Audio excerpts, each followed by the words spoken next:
From his very first appearance in 1962, Spider-Man has embodied a paradox that continues to fascinate readers and critics alike. He is simultaneously an inspirational hero and a tragic figure whose victories rarely translate into personal happiness. This report interrogates that paradox in depth, tracing how the mythology of Peter Parker has been shaped by repeated losses, economic precarity, moral trauma, and relentless public vilification. The accumulated evidence demonstrates that the archetype of Spider-Man is intentionally constructed around perpetual suffering rather than triumphant escapism, and that this design choice has profound consequences for the character's cultural staying power.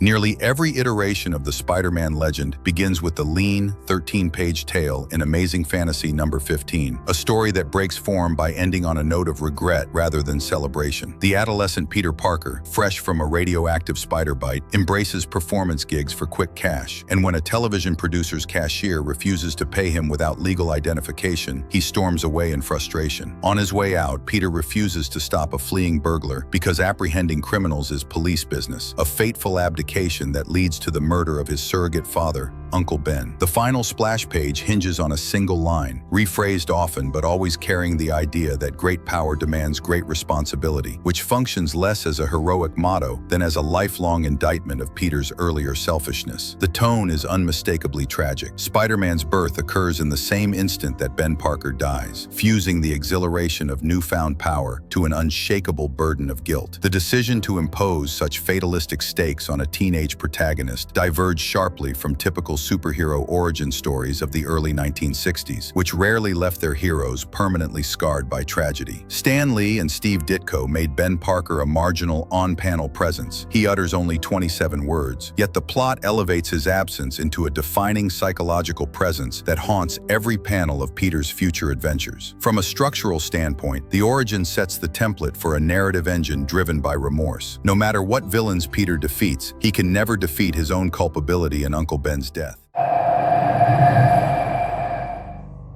While Uncle Ben's murder supplies the inaugural wound, later creative teams reinforce the theme by placing Peter's loved ones in recurring jeopardy and, in several pivotal cases, killing them outright. The most seismic of these deaths is Gwen Stacy's, chronicled in The Amazing Spider-Man number 121 to 122, a two-issue arc popularly known as The Night Gwen Stacy Died. Jerry Conway's script and Gil Kane's artwork produce a death scene so ambiguous that readers debated for decades whether Gwen's neck snapped from the whiplash of Spider-Man's webline or whether she was already dead when Green Goblin hurled her from the bridge. Editorial clarifications soon confirmed that the sudden stop killed her, cementing an implication more harrowing than a straightforward murder. Spider-Man inadvertently ends the life he is desperate to save. Norman Osborn's dual role as father to Peter's best friend Harry and as the psychopathic Green Goblin magnifies the tragedy through betrayal. Even after Osborn's apparent death at the climax of that story, his return years later weaponizes psychological torment, gaslighting Peter, kidnapping Mackey's reporters, framing him for murder, and through retcons claiming a secret affair with Gwen that produced twin children. Such flourishes keep the wound fresh, ensuring that triumph over the Goblin is always provisional. Grief repeats on smaller scales as well. Aunt May, once depicted as fragile and elderly, suffers numerous medical emergencies, from near-fatal heart attacks to a sniper's bullet arranged by Wilson Fisk that propels Peter into the black-costumed rampage of the Back in Black saga. Her death, in The Amazing Spider-Man number 400, followed by later resurrection as a hostage substituted by an actress, exemplifies how editorial mandates restore the status quo while still subjecting Peter to yet another round of anticipatory mourning. Each cycle reaffirms the narrative thesis that Spider-Man's private life must remain precarious.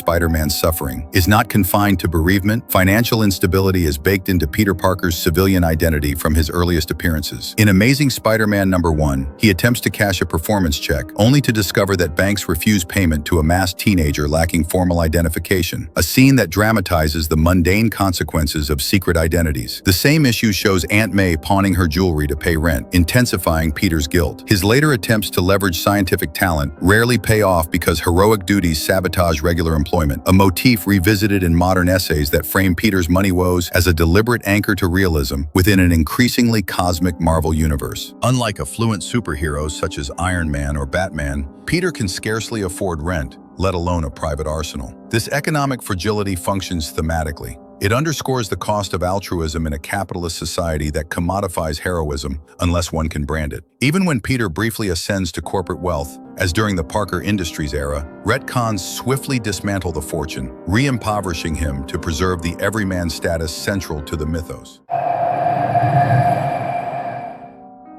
If poverty attacks Spider-Man's stability from within, media hostility assaults him from without. J. Jonah Jameson, introduced in Amazing Spider-Man #1, wages a smear crusade that frames Spider-Man as an irresponsible vigilante whose exploits entice children to risk their lives. The Daily Bugle's tabloid tactics include headlines such as "Spider-Man, Menace" and "Spider-Man, a Coward, Flees in Terror," published without corroborating evidence. By personalizing the campaign, Jameson blurs professional journalism with vendetta, yet the fictional public repeatedly accepts his framing, forcing Peter to confront crowds who doubt his motives, even as he saves them. The rhetorical amplification of menace is not merely narrative color, it provides an institutional antagonist. Whereas most heroes face villains intent on conquest or revenge, Spider-Man contends with a newspaper that reinterprets every rescue as proof of criminality. The tension extends to Peter's employment, as he is often compelled to sell photographs of Spider-Man to the very paper that slanders his alter ego, creating a bitter feedback loop of necessity and self-sabotage. The recurring tragedies and public scorn converge on a singular ethical thesis. Spider-Man's creed, "With great power must also come great responsibility," is less a noble maxim than an existential sentence. The motto obliges Peter to prioritize others' safety over his well-being, yet the narrative ensures that each act of heroism extracts personal tolls. In rescuing a stranger, he arrives late for exams.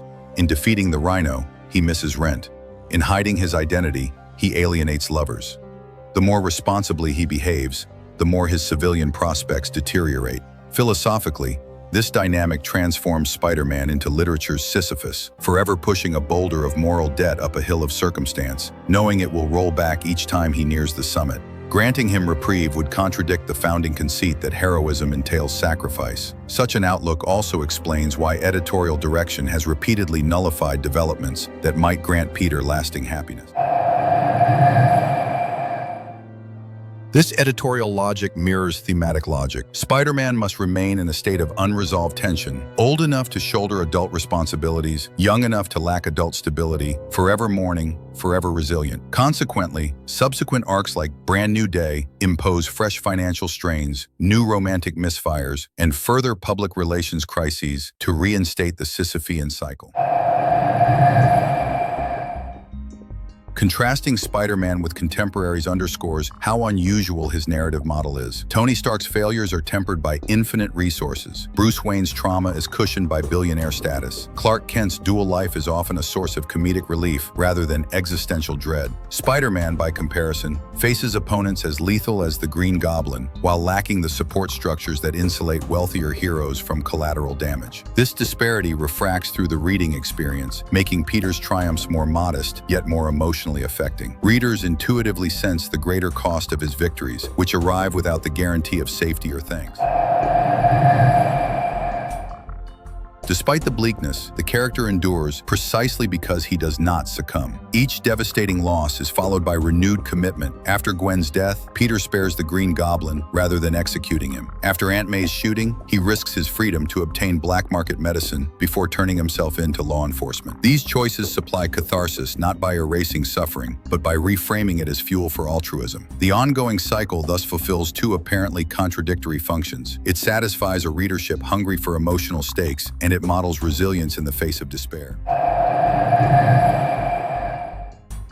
Spider-Man's hardship narrative resonates powerfully with modern audiences who recognize precarious employment, student debt, and the distortions of media echo chambers. The hero's portrayal of balancing gig economy hustles, care work for elderly relatives, and public scrutiny anticipates 21st century anxieties with uncanny fidelity. This relevance explains why film reboots continue to foreground Peter's teenage milieu, and why even alternate versions, such as Miles Morales, inherit the same template of familial loss and community debt. Moreover, Spider-Man's unending struggle serves as a critique of triumphalist superheroism, offering instead a meditation on incremental justice. Stopping a mugger tonight may not end crime, but it spares one victim. That incrementalism, underwritten by perpetual sacrifice, shapes a distinctly modern heroism grounded in labor rather than glory. The cumulative evidence confirms that Spider-Man is designed less as a fantasy of empowerment than as a study in the costs of conscience. From Uncle Ben's graveside to Gwen Stacy's fatal fall, from paupers' apartments to tabloid front pages, every dimension of Peter Parker's life is engineered to test his resolve. Yet it is precisely this relentless adversity that elevates him above more comfortable icons. Spider-Man's greatness lies not in unbroken victory, but an unbroken willingness to try again after each heartbreaking defeat. In that sense, the curse of being Spider-Man doubles as the proof of his extraordinary humanity. Only by remaining forever vulnerable can he remain forever inspiring. If you value deep dives that unravel the darker truths behind brightly colored panels, consider subscribing and joining this community of readers who confront, not escape, the hard questions comics ask. Share your thoughts below, and let's keep the conversation about the price of heroism alive.